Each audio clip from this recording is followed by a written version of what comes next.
मैंने उससे पूछा, कैसी हो वर्तिका? उसका रिप्लाई आया, ठीक हूँ। तुम कैसे हो? मैंने कहा, आई एम फाइन। आज जैसा मुझे लगा वो कुछ अपसेट थी।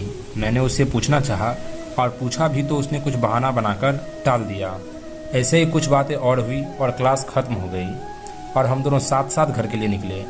मार्केट पहुंचा, हम दोनों ने साथ साथ फिर से चाय पी और मैंने उसे बाय बोला और घर के लिए निकलने लगा। तभी उसने कहा, आदित्य। मैंने बोला, हाँ बोलो।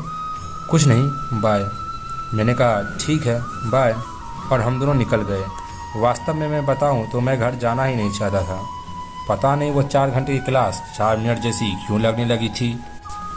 आज तो कुछ अजीब ही हो गया। घर पहुंचा मैं खुशी खुशी तो माँ ने पूछा, कोचिंग से आया या डिस्को से? Why are you feeling so happy? बताओ। मैंने कहा, अरे कुछ नहीं माँ, बस अब पढ़ाई में मन लगने लगा है। माँ ने कहा, सही है तो। फिर रात हो गई। नींद को तो आनी थी नहीं, ध्यान तो कोचिंग पे लगा हुआ था ना। उस वर्तिका के चक्कर में मैं कुछ बदलने लगा था। रात को 2-2 वेब सीरीज बीत गई और मुझे पता भी नहीं चला। फिर सुबह हो गई।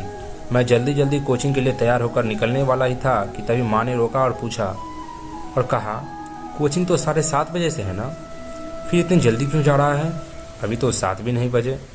मैंने कहा, अरे नहीं माँ, कोचिंग जल्दी शुरू हो जाती है। और मैं कोचिंग के लिए भागा। मैं कोचिंग पहुंचा और मैंने जो देखा उससे मैं उदास हो गया। वो अभी तक नहीं आई थी।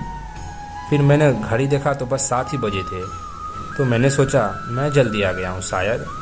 आगे की बेंच खाली होने के बावजूद मैं उसी बेंच पे जाके बैठ गया जहाँ हम रोज़ बैठते थे, यह सोचकर कि वो आएगी तो इसी बेंच पे बैठेगी। वो आई और मैं उसे देखकर खड़ा हो गया और उसी बेंच पर आकर बैठ गई। उसने पूछा, क्या हुआ? मैंने कहा, कुछ नहीं। मैंने पूछा, कैसी हो?